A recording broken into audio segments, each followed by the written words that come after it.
Uma boa noite a todos vocês.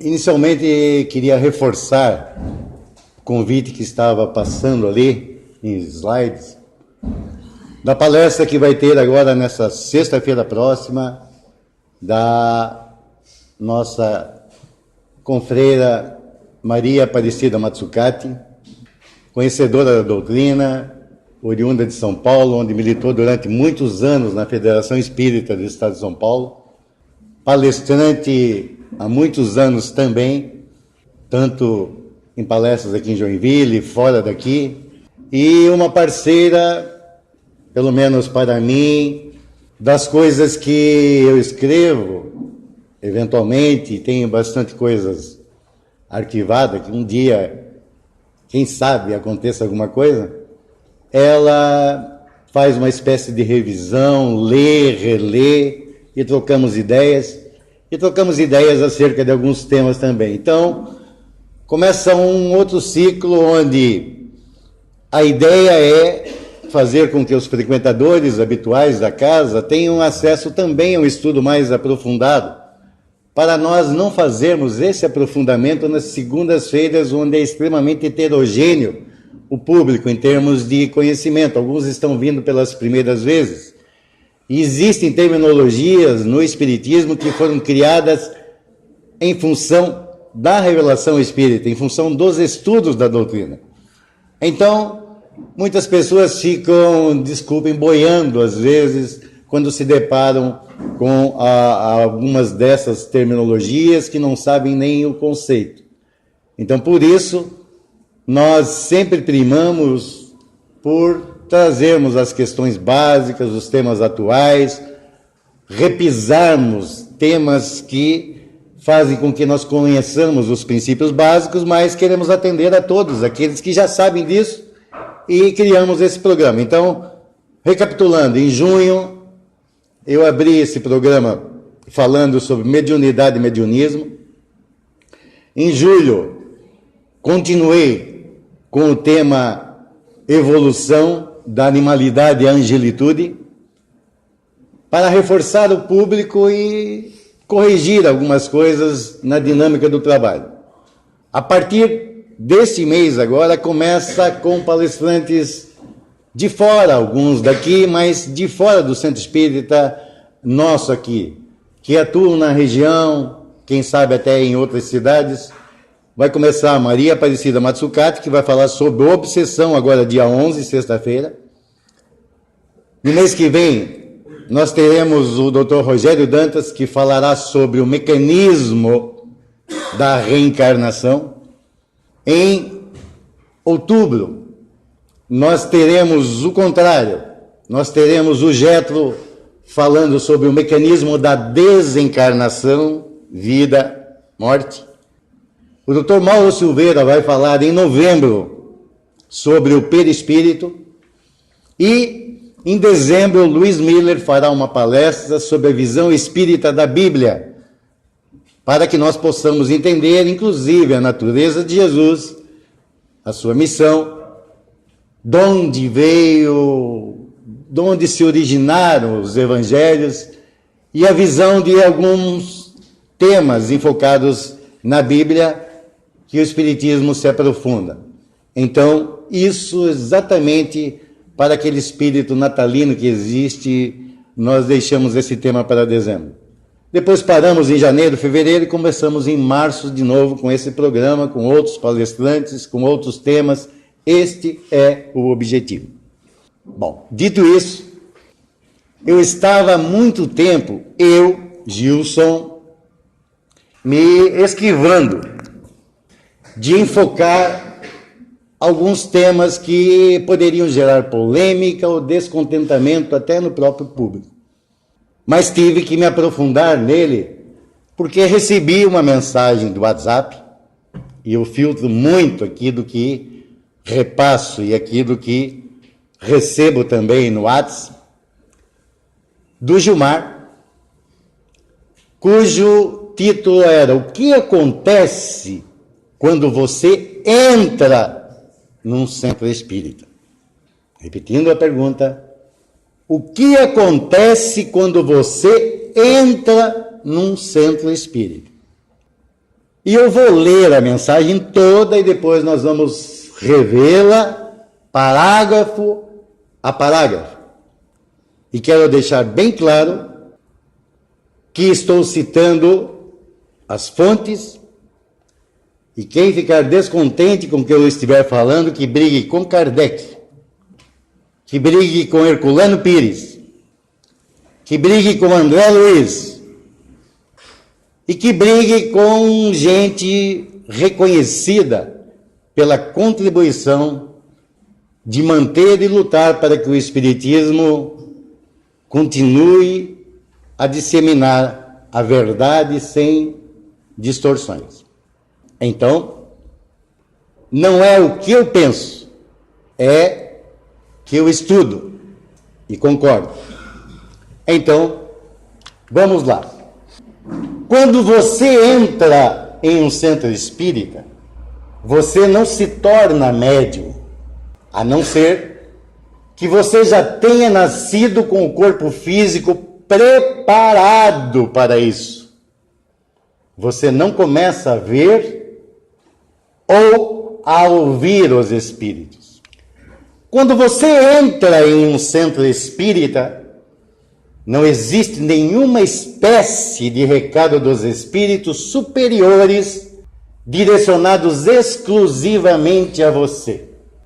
Tampouco seus familiares desencarnados te enviarão cartas dizendo o que você deve ou não deve fazer da vida. Quando você entra em um centro espírita, as pessoas não vão te contar quem você foi ou fez em suas vidas passadas.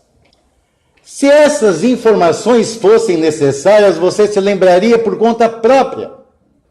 Basta saber que você colhe hoje aquilo que plantou em outras existências, até para que você passe a semear com mais sabedoria e amor no seu dia de hoje.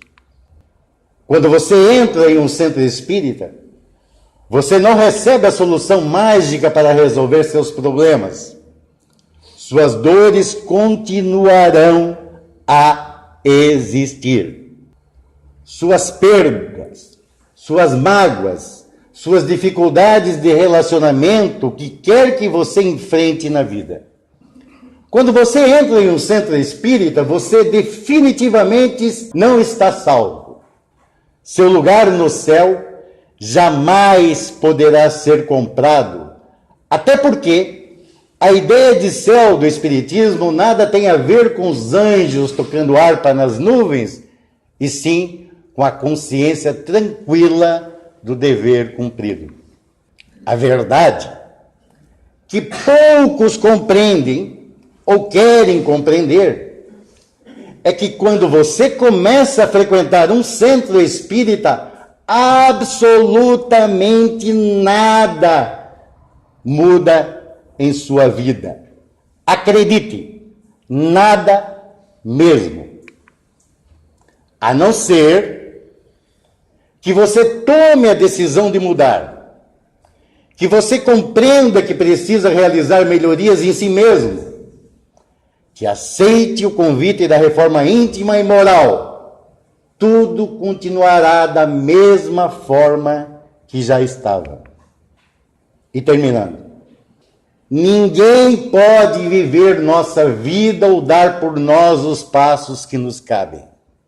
Compete a cada um de nós a construção da nossa própria felicidade.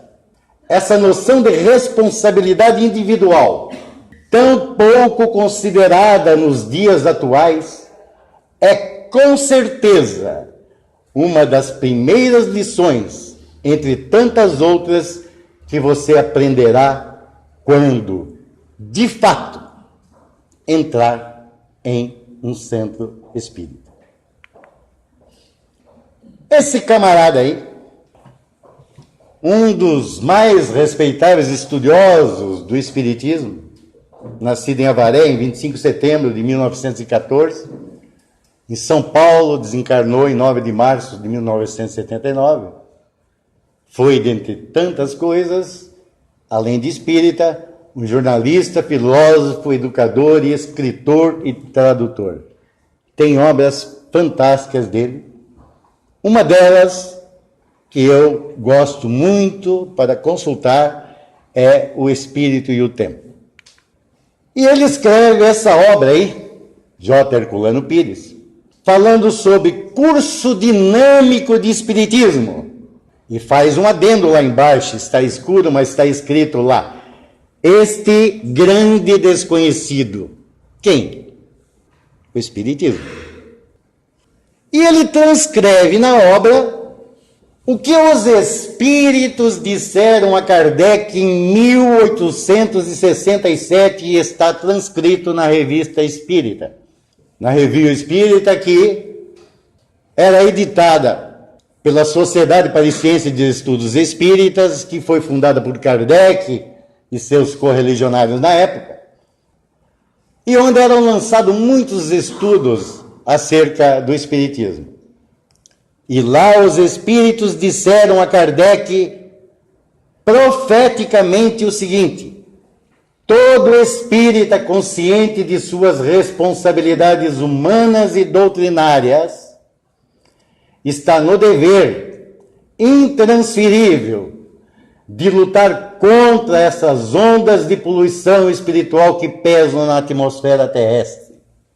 Estava ele referindo-se à influência dos espíritos para que não vingassem o conhecimento das verdades que o Espiritismo estava revelando. E deveríamos lutar contra isso, os estudiosos. E dizem os espíritos: ninguém tem o direito de cruzar os braços em nome de uma falsa tolerância que os levará à cumplicidade. Os próprios infelizes corifeus, aqueles que anunciavam nas óperas aquelas tragédias gregas, e propagadores dessas teorias ridículas, são os mais necessitados de socorro. É legítima caridade repelir todas essas fantasias em nome da verdade, mesmo que isso magoe os companheiros iludidos. Isso está na Revista Espírita, de 1867, página 98. Daqui a pouco, se não se ligar ainda, saberão do que estamos conversando. E é Herculano Pires quem diz o seguinte: na época dele já começaram algumas coisas. A tolerância comodista dos que veem o erro e se calam é crime que terá de ser pago no futuro. Quem pactua com o erro para não criar problemas está, sem o saber, enleando-se nas teias sombrias da mentira, compromissando-se com os mentirosos. E esse compromisso é um desrespeito a todos os que se sacrificaram no passado, na história e no presente para ajudar a humanidade na defesa dos seus direitos evolutivos. Esse é o momento grave da evolução terrena em que não podemos esquecer a advertência de Jesus: seja o teu falar sim, sim, não, não.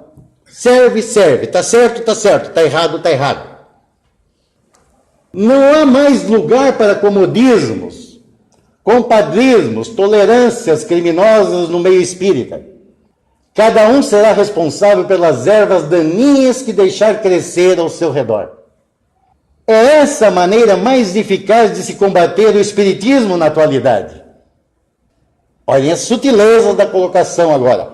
É essa a maneira mais eficaz de se combater o espiritismo na atualidade. Cruzar os braços, sorrir amarelo, concordar para não contrariar, porque nesse caso o combate à doutrina não vem de fora, mas de dentro do movimento doutrinário, no próprio meio espírita. E diz ele o seguinte: multidões de criaturas foram sacrificadas no passado, para que a humanidade se libertasse de seus enganos e pudesse encontrar os caminhos limpos da verdade, ou seja, das coisas reais, verdadeiras, que nos conduzem ao saber e à liberdade. Se trairmos hoje comodistamente esses mártires inumeráveis, estaremos conturcando a dignidade humana, cobrindo de lixo as sendas das verdades abertas pelo Cristo e agora reabertas pelo Espírito da Verdade através de Kardec. E prossegue Herculano Pires. Bastam esses fatos para nos mostrar que o Espiritismo é o grande desconhecido dos próprios espíritas. E é por isso, por causa dessa negligência imperdoável no estudo da doutrina, que os próprios adeptos se transformam em eficientes instrumentos de combate ao próprio espiritismo. As pessoas de bom senso e cultura se afastam horrorizadas de um meio em que só poderiam permanecer em ritmo de retrocesso ao condicionamento das crendices e do fanatismo. E terminando, se os espíritas conscientes não se dispuserem a uma tentativa de reconstrução, de erguimento desse edifício em perigo, ficaremos na condição de nabados, que desprezam as suas riquezas por incompetência para geri-las. Temos nas mãos a ciência admirável que o Espírito da Verdade propôs a Descartes, e mais tarde confiou a Kardec. Mas do que vale a ciência, o poder, a fortuna e a glória, se não formos capazes de zelar por tudo isso e nem mesmo de compreender o que possuímos? Nós mesmos abrimos o portal da muralha e recolhemos alegres e estultos o cavalo de Troia em nossa fortaleza inexpugnável. Não se deixe alojar. Isso está em curso dinâmico do Espiritismo, o cara lá. O que diz Divaldo Franco? Vai brigar com ele. A doutrina espírita, baseada no ensino de Jesus, centraliza-se no amor e todas essas práticas novas das mentalizações, das correntes mentomagnéticas, psicotelérgicas, que para nós espíritas merecem todo o respeito, mas não tem nada a ver com espiritismo. O mesmo se dá com as práticas da terapia de existências passadas, realizadas dentro da casa espírita, tem algumas que fazem, não é orientação federativa, mas fazem, regressão de memória, hipnoterapia, ou médiuns que dizem, olha isso aqui. Ou da cromoterapia, ou da cristalterapia, que fogem totalmente da finalidade do espiritismo. E quem diz isso é Divaldo.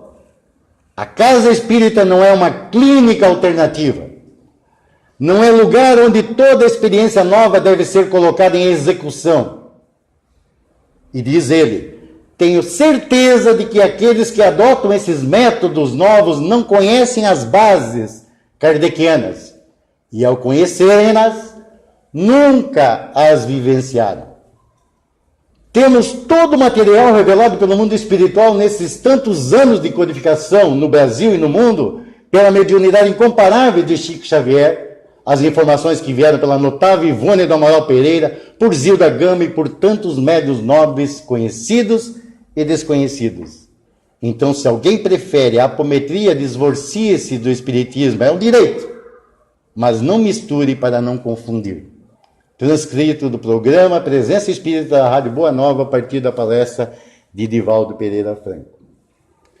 Vamos ver o que diz André Luiz sobre a aura.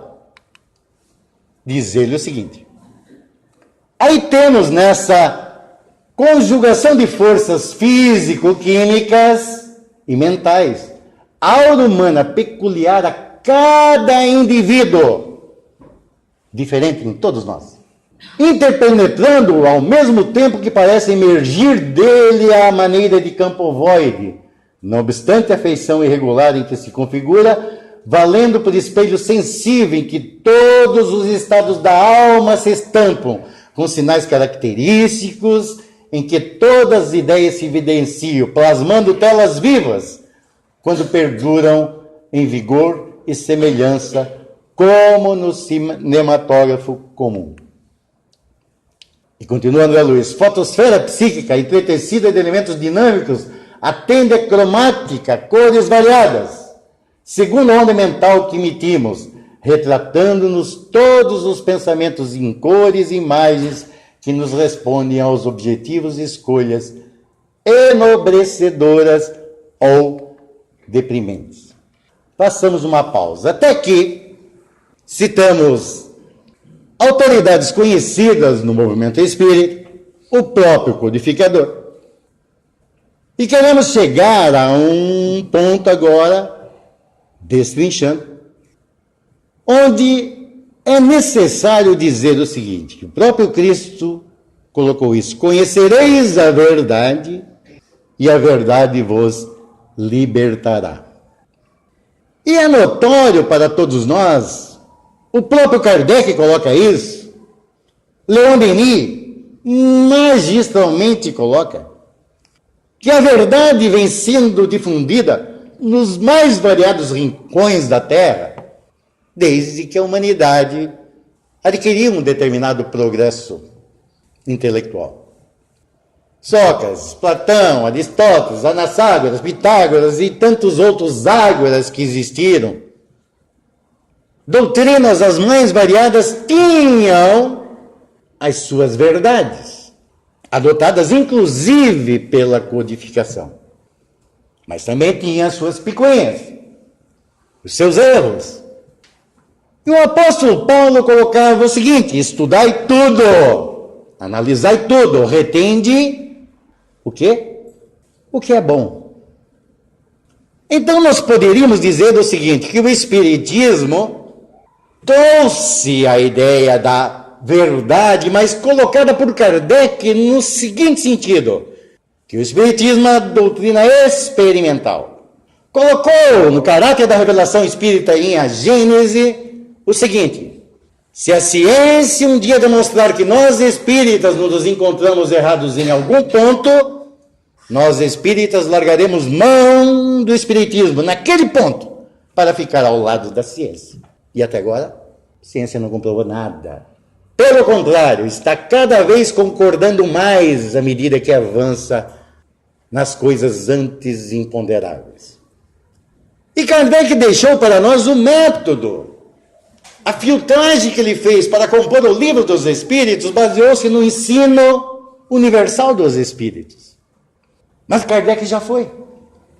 Kardec não está mais encarnado na Terra. Quem colocaria, então, à medida em que avança o conhecimento, que novas terminologias são criadas, que a tecnologia hoje estuante em todos os cantos do mundo, desafiando as nossas capacidades de imaginação até, Kardec colocou para nós a responsabilidade.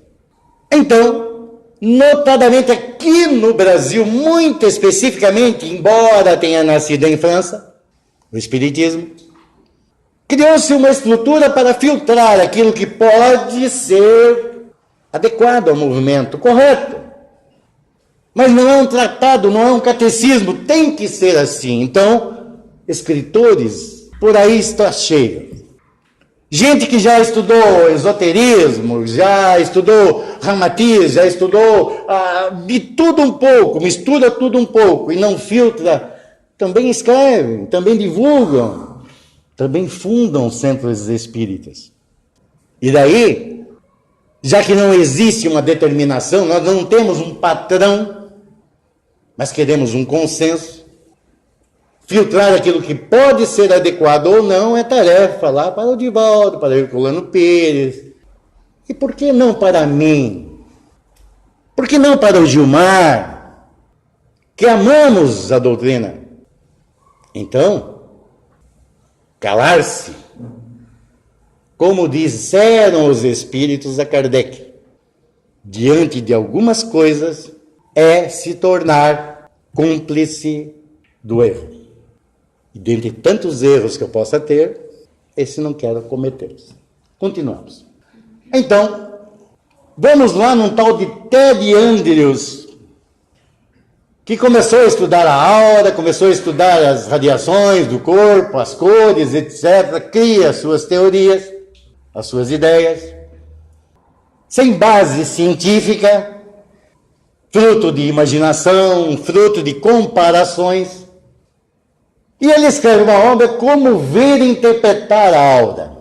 E eu não vou falar lá das cores de todas as outras, mas é só lá. Procurem na internet, o nome do cara lá é Ted Andrews, Como Ver e Interpretar a Aura. E olha só uma das coisas, o preto de vez em quando aparece numa fotografia Kirlian.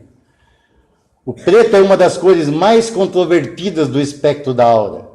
Já encontrei quem dissesse que se o preto aparece na aura indica a morte ou algum desastre terrível. No entanto, pude confirmar que isso não é verdade. O preto é uma cor de proteção, é a cor que pode isolar o indivíduo de energias externas. Quando surge na aura, pode indicar que a pessoa está se protegendo. Pode sugerir ainda que a pessoa tem segredos. Continua ele. Não há nada de errado com isso, desde que não se leve a extremos. O preto também pode indicar que a pessoa está prestes a ter de compreender o significado dos fardos e sacrifícios que fazemos da vida. Também pode sugerir desequilíbrios. Os desequilíbrios físicos costumam surgir como áreas negras ou escuras na aura que cerca o corpo físico. A localização da pista sobre a parte do corpo afetada. Na periferia da aura, o preto pode indicar buracos no campo.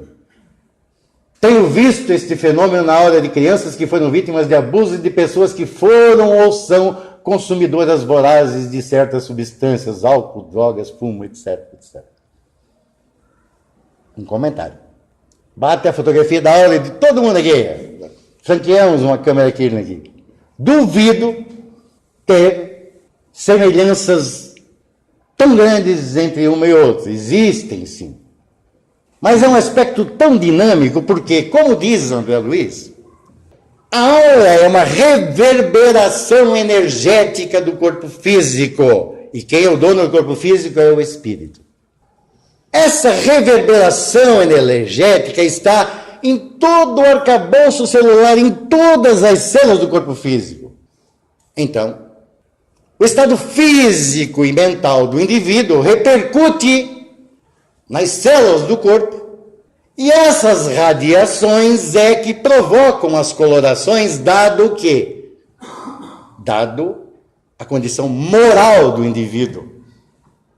Não somente física, mas moral. Porque as cores, em se tratando de alguém que coordena e manda num corpo físico, levam a impressão do seu autor.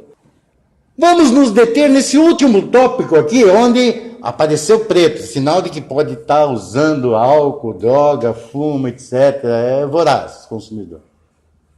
Bate foto de 2 fumantes que são alcoólatras e que usam drogas. Garanto, pela lógica, que as fotos podem estar diferentes e o negro talvez não apareça. Uma posição minha, não minha, mas uma posição embasada também na doutrina. Num pinga-fogo com o Chico Xavier, quando já estava se combatendo o tabagismo, o entrevistador, para que o Chico desse uma cutucada em quem fumava, uma liçãozinha de moral, quem sabe ele não era fumante, por certo não era, perguntou para o Chico sobre as consequências espirituais do tabagismo. Sabe o que o Chico respondeu? Eu preferiria fumar do que ter maus sentimentos. Olhem só. O que dizia Jesus? Não é o que entra pela boca que macula o homem, mas sim o que por ela sai. Estamos fazendo apologia ao fumo, à droga, seja lá o que for? Absolutamente não. Mas não confundam virtude moral com vício.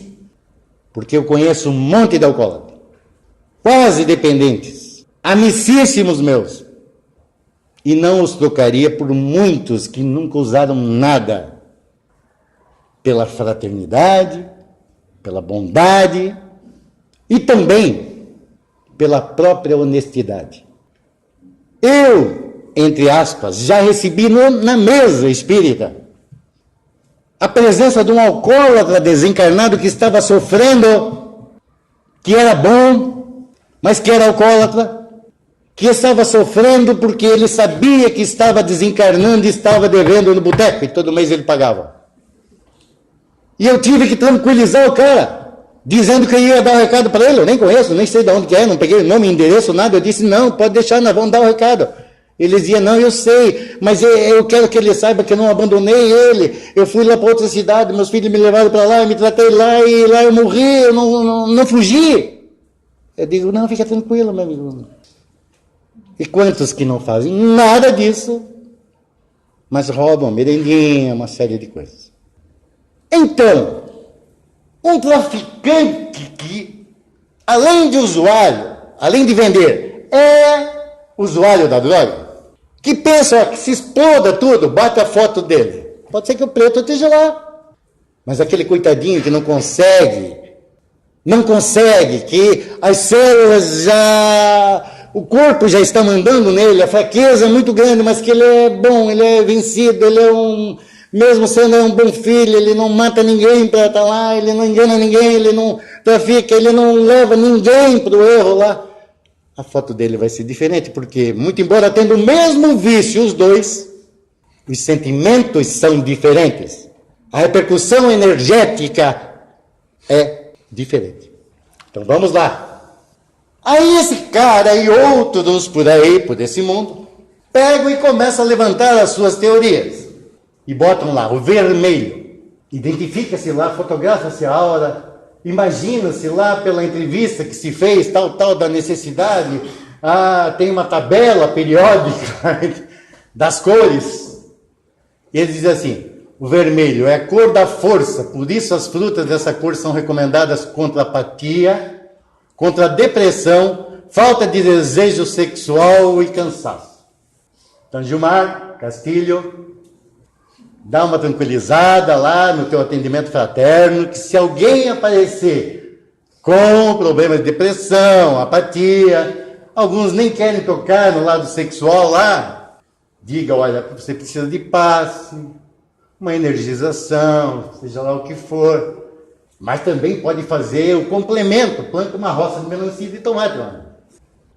Vamos mais adiante, o laranja. Ajuda a levantar o ânimo e é excelente para o estado depressivo. Então, senhoras da menopausa, usem laranja, durmam com laranja, comprem luz laranja, etc, etc, etc. O amarelo dá segurança e aumenta a criatividade. Vamos usar amarelo aí e viramos mais um Steve Jobs da vida. O roxo ajuda a reequilibrar o sistema nervoso. Olha os nervosinhos aí. Gardenal tá caro, né? Deve estar caro. Beterraba, gente. Vamos lá. Ajuda a reequilibrar o sistema nervoso, indica para pessoas muito nervosas e que se cansam em seguida. Aí o verde oferece calma em estado de agitação, também é útil em estado de depressão. Mais barato que Rivotril aí, salada aí. Alface. Branco. É a soma de todas as cores, por isso as verduras dessa cor, alho e cebola, são boas para todos os males. Então, gente, se vocês estão perto de gente que não querem por perto, como bastante alho e cebola, com certeza vai afastar. O marrom geralmente está associado à terra, à estabilidade, gera organização, constância, especialmente nas responsabilidades do cotidiano. Gente, é tipo, mais ou menos, a astrologia, né? Só muda o dia. O que era de Gêmeos num dia, no outro dia é de Capricórnio, saber lá o quê. Eu não vejo mais ninguém que consulta isso. Não vejo. É uma verdade que os astros, que os habitantes de outras esferas, que a psicosfera de lá pode interferir na Terra, sim, mas numa personalidade, essas coisas, essas crenças caíram. Então, eu ia contar um fato de um cara que foi... Mas vou contar. O Gilberto, que trabalha conosco aqui na casa, morou muito tempo nos Estados Unidos. Diz que botaram lá um astrólogo, o cara foi fazer o mapa astral e induziram. Estava ele lá, o astrólogo, iam fazer o mapa astral do indivíduo que estava sentado lá. Ele pensou que era do entrevistado. Então chamaram ele mais ou menos. Ele falou as mil maravilhas. Deu a biografia todinha do cara. Deram o dia, a hora que ele nasceu, ele pegou lá, fez, estava em Saturno, a estrela não sei o que lá, estava, isso, aquilo, fez o mapa astral, deu todos os detalhes. O cara tinha uma vida fantástica, confirmada pelos astros. Aí depois, ele disse, você sabe de quem que é esse mapa astral aí? De um cara que está condenado por estupro, não sei quantas mortes, não sei o que, tal. O mapa astral era do cara lá que estava condenado à morte, num estado equilibrado. Tá? Só que vem o nosso douto mercado e, baseando-se nas coisas, criam lá. Querem comprar um kit lá para cromoterapia em casa? Tem a câmera e tem também as luzes lá. Como são diversas luzes, vai do roxo, prateado, violeta, tal, R$25,90 cada um, vai arredondar lá para 25, dá um kitzinho lá de alguns reais lá, mas tem. E daí tem quem fature também nisso, com coisas ali que está em inglês, mas já vou lá no Google Translator aí e colocar. Lá uma impressora, gente, para nós todo dia monitorar como é que nós estamos, o biorritmo, a aura, tal. E ela vem com hardware. Esse hardware aí, tudo, ele pega e te ensina a interpretar as coisas para tu ver o que é que tu busca, o que é que tu come, etc. E diz o seguinte, olhem só. Número ilimitado de impressões da aura, automonitoramento do estado de saúde. Automonitoramento do estado de saúde. O equilíbrio do estado mental e emocional, diagnóstico de hardware do karma, até do karma, gente. Descoberta e desenvolvimento de habilidades latentes, até descobre habilidades que você desconhece. Acompanha a influência das práticas espirituais, yoga, a tomar suplementos dietéticos e outras influências externas. E o mais importante para alguns, seu próprio diagnóstico de negócios. Quer dizer, dependendo da cor que tu está hoje, vou fazer negócio, não vou melhorar a cor. E vende. Aí vem um amigo meu, professor, aposentado, lá na praia, amigão meu, e diz o seguinte, olha, ô Gilson, tu é desse negócio aí de sobrenatural, aí, de espiritismo, essas coisas aí. Olha, eu não sei se ela é espírita, bicho, mas eu vou te contar uma coisa. Estou ajudando como reforço agora nas férias lá a minha neta, que ela saiu da escola particular, foi para uma escola supimpa lá, mais supimpa mesmo, e está sofrendo muito. Que idade que ela tem? 15, 16, já pensei, aquelas revoluções hormonais e tal. E ela não consegue estudar, não está conseguindo acompanhar, a escola é muito forte, que isso, aquilo e tal.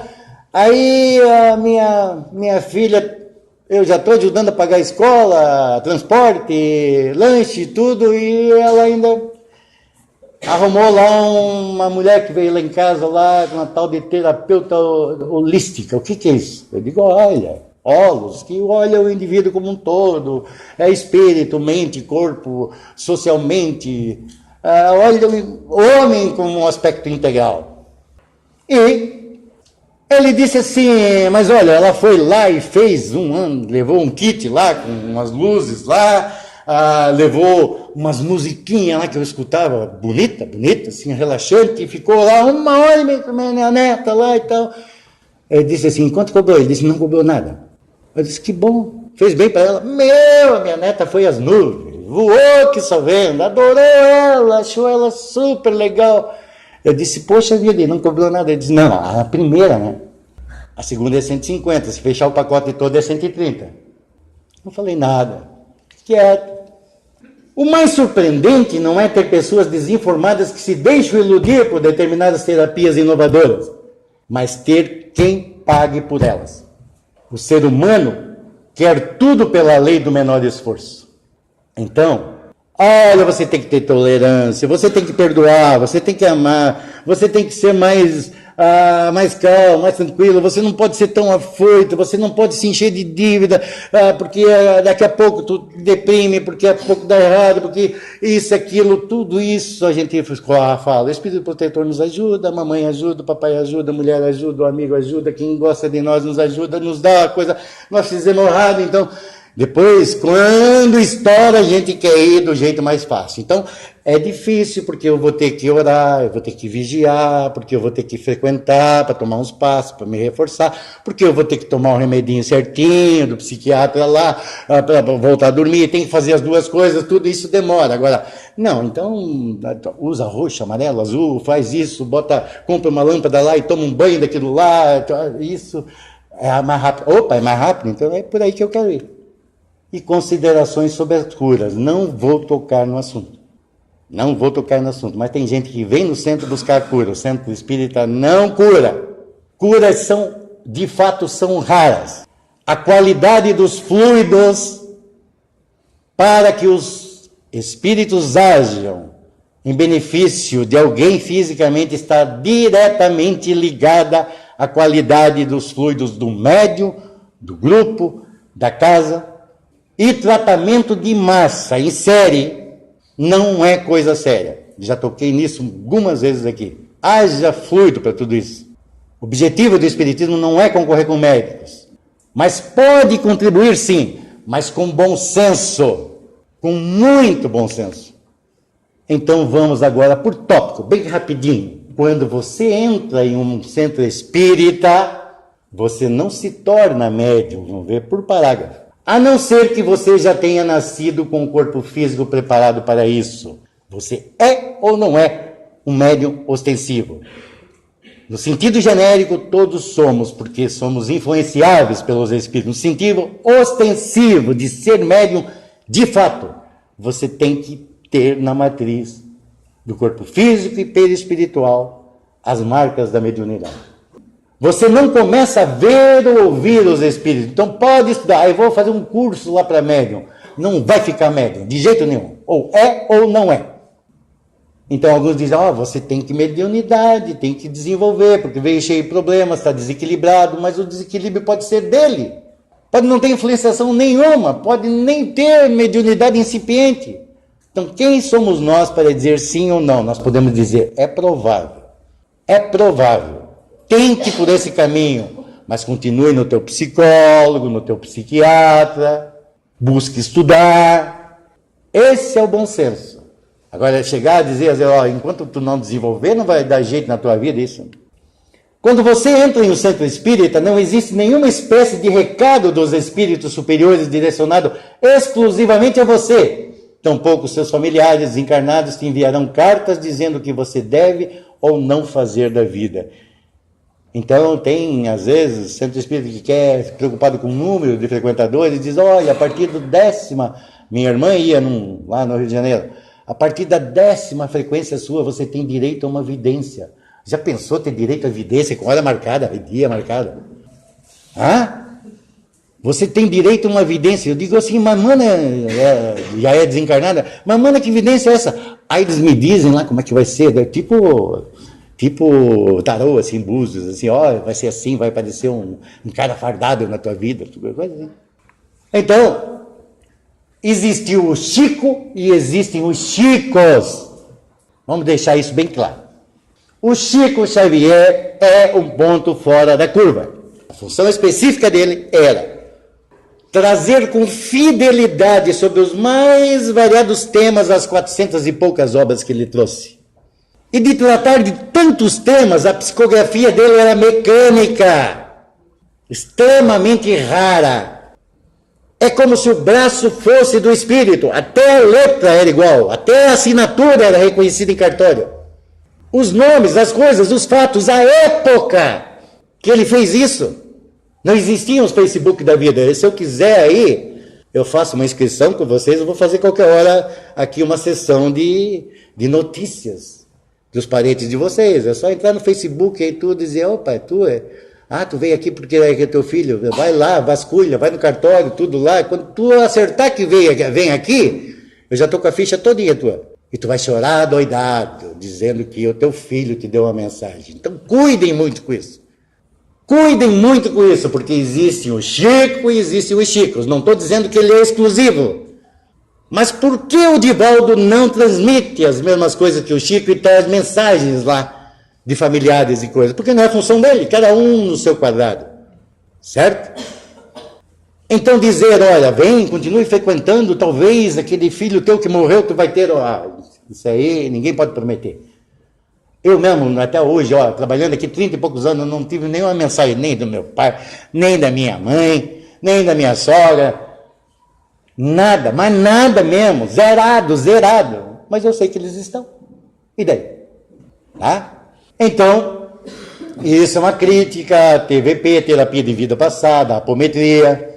Quando você entra no centro espírita, você definitivamente não está salvo. Seu lugar no céu jamais poderá ser comprado, até porque a ideia de céu do espiritismo nada tem a ver com os anjos tocando harpa nas nuvens, e sim com a consciência tranquila do dever cumprido.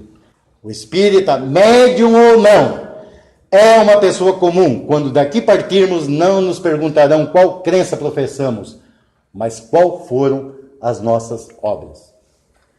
Quando você entra em um centro espírita, você não recebe a solução mágica para resolver seus problemas.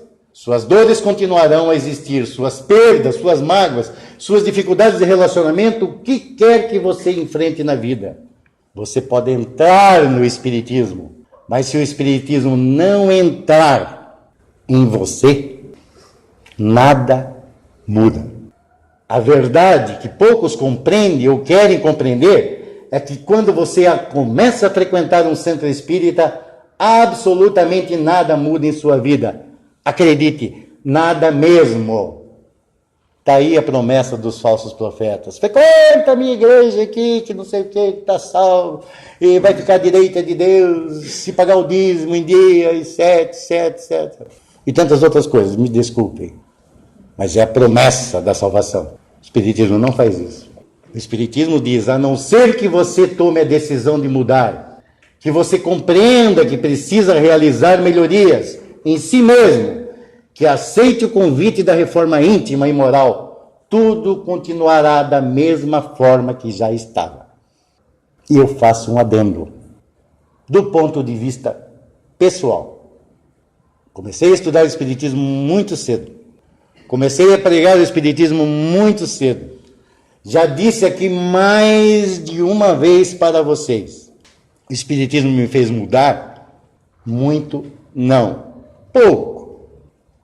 Muito teórico. Mas muitos erros que eu poderia ter praticado, deixei de praticar em função do conhecimento. Quer dizer, não me compliquei mais. Agora, com 61 anos, posso dizer-lhes que esse que vos fala está extremamente preocupado, empenhado e com um projeto de aplicação maior de tudo aquilo que temos de patrimônio, para que eu não seja cobrado pela própria consciência depois. Porque eu poderia ter mudado muito mais em função do conhecimento relativo que tenho. Então, o cuidar do reino dos céus e tudo mais vos será dado por acréscimo. Então, cuide de ti, cuide de transformar, de te melhorar, de crescer, de evoluir. Ajuda-te que os céus te ajudarão. E ninguém pode viver nossa vida ou dar por nós os passos que nos cabem. Compete a cada um de nós a construção da nossa própria felicidade. Essa noção de responsabilidade individual, tão pouco considerada nos dias atuais, é com certeza uma das primeiras lições, entre tantas outras, que você aprenderá quando de fato entrar num verdadeiro centro espírita, o verdadeiro por minha conta. E finalizando, reconhece-se o verdadeiro espírita pela sua transformação moral e pelo esforço que faz para ser hoje melhor do que ontem e amanhã melhor do que hoje. Muito obrigado.